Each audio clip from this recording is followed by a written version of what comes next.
Jauhkan pesantren dari predator seksual.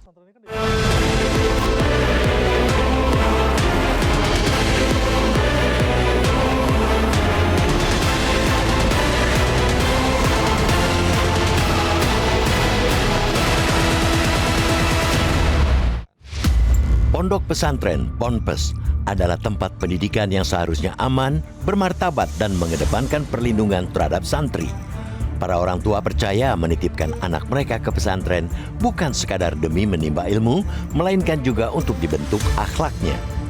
Namun, kepercayaan itu kini kian meluntur karena predator seksual justru acap bersembunyi di balik tembok pesantren di antara pemegang otoritas keagamaan. Pengasuh dan pemimpin pesantren yang semestinya menjadi pelindung dan pengayom malah kerap menjadi bagian dari pemangsa para santri.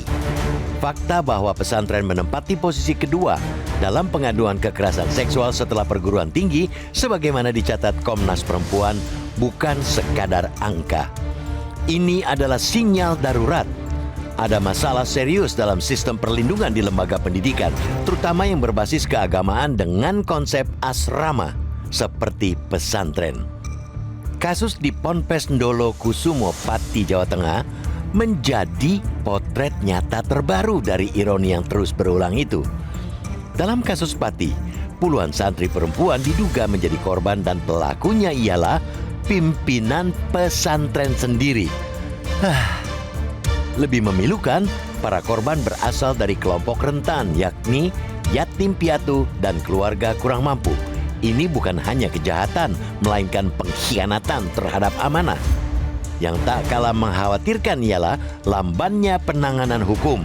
Laporan sudah masuk sejak 2024, tetapi aparat penegak hukum baru bergerak setelah ada tekanan publik menghebat. 2 tahun setelah laporan pertama dilakukan, pelaku akhirnya ditetapkan sebagai tersangka. Namun, celakanya, setelah ditetapkan sebagai tersangka, pelaku kejahatan keji itu tidak langsung ditahan.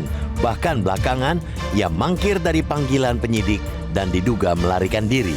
Ini jelas sangat mencederai rasa keadilan. Penegakan hukum yang lamban membuka ruang bagi pelaku untuk melarikan diri, menghilangkan barang bukti, atau mengintimidasi saksi.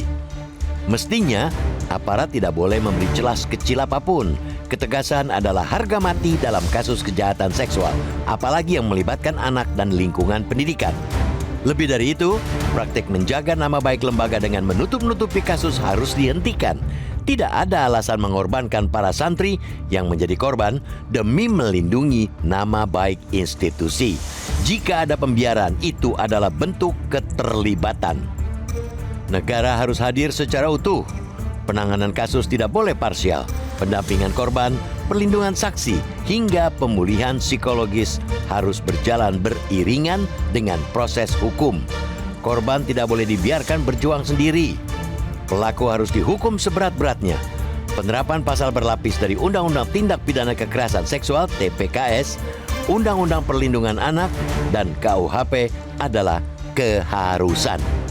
Sanksi berat penting untuk diberikan karena perbuatan pelaku tidak hanya menghancurkan marwah lembaga pendidikan agama, tetapi juga merusak masa depan anak bangsa.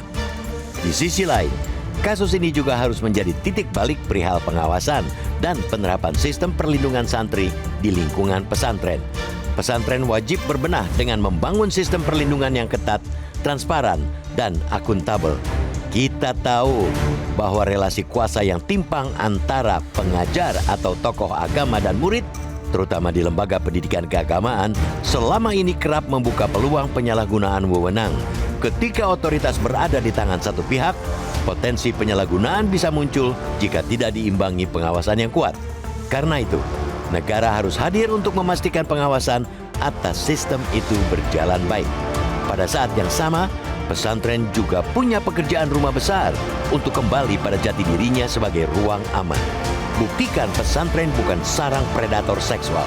Pesantren harus mengembalikan marwah mereka sebagai lembaga pencetak manusia berakhlak.